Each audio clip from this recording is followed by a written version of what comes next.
Hello student, welcome back to my channel similar coaching में आप सभी को स्वागत है। तो देखिए स्टूडेंट, आज मैं आप सभी को क्लास 12 केमिस्ट्री की 3 सबसे महत्वपूर्ण टॉपिक को बताने वाला हूं, जिसमें है कोलराउस का नियम और राउल्ट का नियम और हेनरी का नियम। देखिए स्टूडेंट, आपके बोर्ड एग्जाम की दृष्टि से ये जो टॉपिक है बहुत ही ज़्यादा महत्वपूर्ण होने वाले हैं, क्योंकि ये आपके लगभग हर साल और सभी सेटों में 3 से 4 नंबर में पूछे जाते हैं। तो इसलिए आप लोग को इस टॉपिक को 100% तैयार कर लेना है, ताकि आपके पेपर में अगर ये प्रश्न पूछे जाते हैं तो आप लोग इसे आसानी से कर सके। तो देखिए स्टूडेंट, मैं आपको बता दूं कि ये जो कोलराउस का नियम है आपको लगभग 8 से 9 बार पूछा जा चुका है। उसी प्रकार राउल्ट का नियम भी आपको बहुत ही बार पूछे जा चुके हैं, और आपके 3 और 4 नंबर में, कितने नंबर में पूछे जाते हैं स्टूडेंट?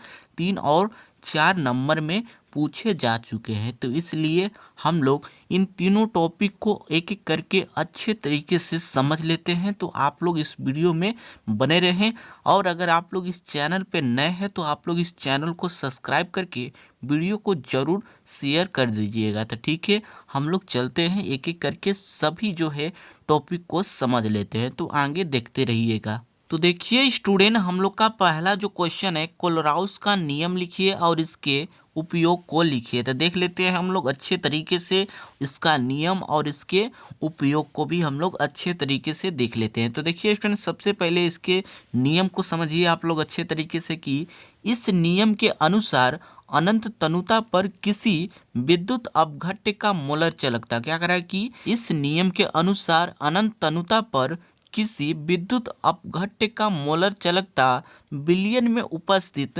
धनायनों तथा ऋणायनों की मोलर चालकता के योग के बराबर होता है। क्या होता है स्टूडेंट? की मोलर चालकता के योग के बराबर होता है। तो आप लोग को अच्छे तरीके से इसका जो है नियम समझ में आ रहा होगा, तो एक बार फिर से देख लीजिए। तो देखिए स्टूडेंट, इस नियम के अनुसार अनंत तनुता पर किसी विद्युत अपघट्य का मोलर चालकता विलयन में उपस्थित धनायनों तथा ऋणायनों की मोलर चालकता का योग बराबर होता है। तो यहाँ पर देख लीजिए कि ये क्या है हम लोग का, कि अच्छे तरीके से देखिए, बहुत ही अच्छे तरीके से आपको समझ में आ जाएगा। तो देखिए यहाँ पर कि NaCl एक हम लोग का विलयन है। क्या है स्टूडेंट? की ये किसी मोलर चालकता का यहाँ पर NaCl एक विलयन है, और यहाँ पर देखिए कि Na ये प्लस है और यहाँ पर Cl माइनस है। तो यहीं पर कह रहा है कि किसी विलयन में उपस्थित यहाँ पर धनायनों तथा ऋणायनों के मोलर चालकता का योग बराबर होता है। तो यहाँ पर देख लीजिए कि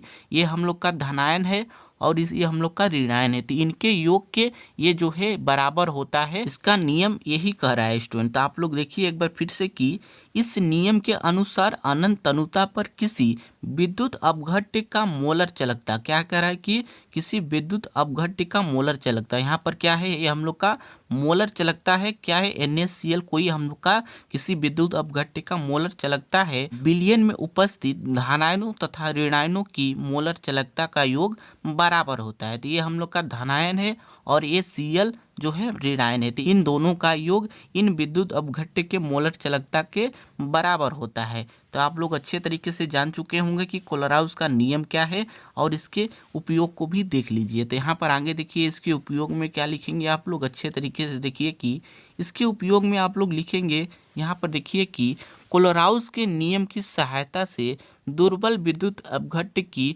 वियोजन कोटि की गणना कर सकते हैं। क्या कर सकते हैं स्टूडेंट? की कोलराउस के नियम की सहायता से दुर्बल विद्युत अपघट्य की वियोजन कोटि की गणना कर सकते हैं। तो आप लोग को पता हो गया होगा कि कोलराउस का नियम और इसके उपयोग भी आप लोग जान चुके होंगे। तो देखिए स्टूडेंट, अगर आपको अच्छे तरीके से समझ में आ गई है तो आप लोग इसका स्क्रीनशॉट जरूर ले लीजिएगा, ताकि आप लोग इसे अच्छे तरीके से तैयार कर सके। तो ठीक है स्टूडेंट, इसके बाद हम लोग इसके अगले प्रश्न को भी देख लेते हैं। वो भी प्रश्न बहुत ही ज़्यादा महत्वपूर्ण होने वाले हैं, तो आप लोग आगे देखते रहिएगा। तो देखिए स्टूडेंट, हम लोग का दूसरा जो प्रश्न है, आप लोग अच्छे तरीके से देखिए कि राउल्ट के नियम का उल्लेख कीजिए। तथा उसकी सीमाएं बताइए। तो देखिए स्टूडेंट, राउल्ट का नियम भी आपके बोर्ड एग्जाम की दृष्टि से बहुत ही ज़्यादा महत्वपूर्ण होने वाली है, क्योंकि यह आपके हर साल बोर्ड एग्जाम के पेपर में पूछे जाते हैं। तो यहाँ पर देख लीजिए कि इसका नियम क्या है और इसकी सीमाएं क्या है। तो यहाँ पर देखिए कि क्या है इसके नियम में। इस नियम के अनुसार किसी विलायक में अवाष्पशील विलेय मिलाने पर प्राप्त विलयन के वाष्प दाब का अपेक्षित अवनमन विलेय के मोल प्रभाज के बराबर होता है। क्या होता है स्टूडेंट की आप लोग एक बार फिर से देखिए कि इस नियम के अनुसार किसी विलायक में अवाष्पशील विलेय मिलाने पर प्राप्त विलयन के वाष्प दाब का अपेक्षित अवनमन, क्या कह रहा है कि प्राप्त विलयन के वाष्प दाब का अपेक्षित अवनमन विलेय के मोल प्रभाज के बराबर होता है। तो यहाँ पर देखिए कि ये हम लोग का क्या है कि P not minus P S अपान में पी नॉट क्या है हम लोग का स्टूडेंट की वाष्प दाब का अपेक्षित अवनमन है, और यहीं पर एन अपान एन प्लस कैपिटल एन जो है विलयन का मोल प्रभाज है। तो देख लीजिए क्या करा है आप लोग को सूत्र से भी आपको ये जो है नियम आपको अच्छे तरीके से समझ में आ जाएगा कि क्या करा था कि वाष्प दाब का अपेक्षित अवनमन विलेय के मोल प्रभाज के बराबर होता है। तो ये हम लोग का क्या है,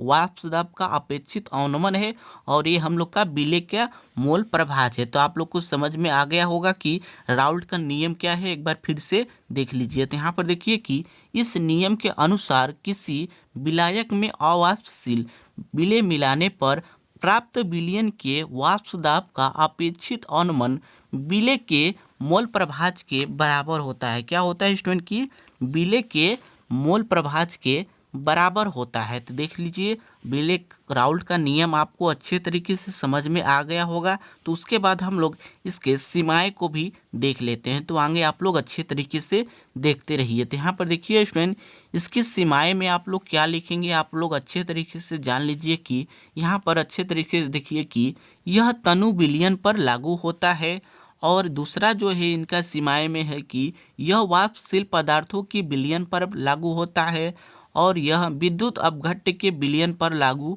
नहीं होता है। तो इसके सीमाएं में आप लोग क्या लिखेंगे कि यह तनु विलयन पर लागू होता है, और यह वाष्पशील पदार्थों के विलयन पर लागू होता है, और यह विद्युत अपघट्य के विलयन पर लागू नहीं होता है। तो इनकी सीमाएं भी आप लोग जान चुके होंगे, और इसके राउल्ट के नियम भी आप लोग को बहुत ही सरल तरीके से समझ में आ गया होगा। तो उसके बाद हम लोग इसके अगले जो नियम था हम लोग का हेनरी का नियम, उसे भी हम लोग देख लेते हैं, क्योंकि वो भी नियम बहुत ही ज़्यादा मोस्ट इम्पोर्टेंट होने वाले हैं। तो आप लोग अच्छे तरीके से देखते रहिएगा, तो आगे देखते रहिए। तो देखिए स्टूडेंट, हम लोग का तीसरा जो प्रश्न था हम लोग का हेनरी का नियम तथा उसकी सीमाएं को लिखिए। तो देखिए फ्रेंड, हेनरी का नियम भी हम लोग अच्छे तरीके से जान लेते हैं, क्योंकि ये भी नियम बहुत ही ज़्यादा महत्वपूर्ण होने वाली है, क्योंकि ये आपके बोर्ड एग्जाम में 2017, 18 और 19, 20 में लगातार पूछा गया था। तो इसलिए आप लोग को इस नियम को भी अच्छे तरीके से तैयार कर लेना है, क्योंकि ये भी नियम आपके बोर्ड एग्जाम 2024 के पेपर में 100% पूछे जाने वाले हैं। तो यहाँ पर देखिए कि यहाँ पर क्या लिखेंगे कि इस नियम के अनुसार स्थिर ताप पर किसी गैस का द्रव में विलेयता दाब के समानुपाती होता है। क्या करा है कि इस नियम के अनुसार स्थिर ताप पर किसी गैस का द्रव में विलेयता दाब के समानुपाती होता है या फिर अनुक्रमानुपाती होता है। तो आप लोग अच्छे तरीके से जान चुके होंगे।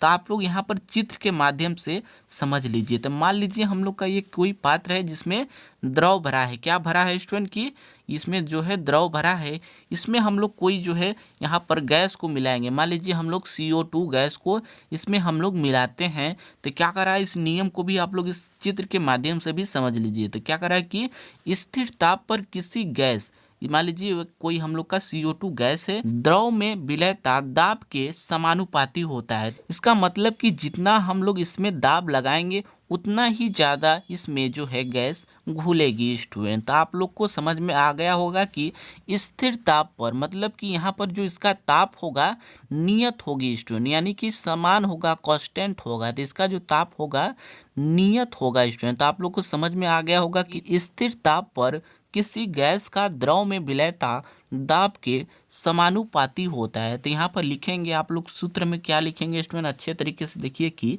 m is proportional p। m क्या है, ये विलयता है, और यह क्या है, p दाब है। तो आप लोग को समझ में आ गई होगी। तो यहाँ पर देखिए उसके बाद हम लोग क्या करते हैं, तो यहाँ पर देखिए कि m इक्वल टू क्या कर देंगे स्टूडेंट, ये जो हम लोग का जो है प्रोपोर्शनल का जो चिन्ह हटेगा तो एक नियतांक जुड़ेगा KH। क्या जुड़ता है स्टूडेंट, KH एक नियतांक जुड़ता है, और हम लोग का P है तो उससे हम लोग P लिखे रहेंगे। तो ये हम लोग का सूत्र हो जाएगा M इक्वल टू KPH। तो देखिए स्टूडेंट M को क्या बोलते हैं, घुली हुई गैस है, यानी कि यहाँ पर M इक्वल टू क्या लिखेंगे, घुली हुई गैस। तो यहाँ पर लिख दे रहा हूँ ताकि आपको अच्छे तरीके से समझ में आ जाए। तो ये हम लोग का M क्या है, घुली हुई गैस है। तो यहाँ पर घुली हुई गैस लिख देंगे। उसके बाद देखिए फ्रेंड, ये KH क्या है, हम लोग का हेनरी नियतांक इसे बोला जाता है। तो यहाँ पर KH को क्या लिखेंगे, हेनरी नियतांक। तो यहाँ पर हेनरी नियतांक लिख दे रहा हूँ ताकि आप लोग अच्छे तरीके से इसे जान सकें, और इसे अपने फेयर में ज़रूर लिख लीजिएगा, क्योंकि ये जो प्रश्न है आपके बोर्ड एग्जाम में 100% पूछे जाने वाले हैं। और यहीं पर इसका P जो होता है दाब होता है स्टूडेंट, क्या होता है, दाब होता है। तो आप लोग जान चुके होंगे कि हेनरी का नियम क्या है, आप लोग अच्छे तरीके से इसे जान चुके होंगे। एक बार फिर से मैं बता दे रहा हूँ कि इस नियम के अनुसार स्थिर ताप पर किसी गैस का द्रव में विलयता दाब के समानुपाती होता है या फिर अनुक्रमानुपाती होता है। तो देख लीजिए, उसके बाद हम लोग उसकी सीमाएं को भी देख लेते हैं, तो आगे देखते रहिएगा। देखिए स्टूडेंट, हेनरी के नियम की सीमाएं। तो देखिए स्टूडेंट, इनकी सीमाएं में आप लोग क्या लिखेंगे, आप लोग अच्छे तरीके से यहाँ पर देख लीजिए। तो यहाँ पर पहला जो है लिखेंगे, यह तनु विलयन पर लागू होता है। हेनरी की जो नियम होता है स्टूडेंट, यह तनु विलयन पर लागू होता है, और यह निम्न दाब व उच्च दाब पर कार्य करता है। यह निम्न दाब और उच्च दाब पर भी कार्य करता है। उसके बाद तीसरा जो पॉइंट है, आप लोग देखिए कि यह उन गैसों पर लागू होता है जो विलायक से क्रिया नहीं करते। यह उन गैसों पर लागू होता है जो विलायक से क्रिया नहीं करते हैं। तो देख लीजिए स्टूडेंट, आपका जो है हेनरी के नियम में बस इतना ही लिख देना है। आप लोग इसका स्क्रीनशॉट जरूर ले लीजिएगा। तो देखिए स्टूडेंट, जितने भी मैं नियम को बताया हूँ सभी टॉपिक बहुत ही ज़्यादा महत्वपूर्ण है, और सभी टॉपिक 100% आपके बोर्ड एग्जाम में पूछे जाने वाले हैं। तो इसलिए आप लोग को इन टॉपिक को अच्छे तरीके से जरूर तैयार कर लेना है। ठीक है स्टूडेंट, अगर आपको यह वीडियो अच्छी लगी है तो आप लोग इस वीडियो को जरूर शेयर कीजिएगा और चैनल को जरूर सब्सक्राइब कीजिएगा। तो ठीक है, अगले वीडियो में मिलते हैं किसी ऐसे ही इम्पोर्टेंट टॉपिक के साथ।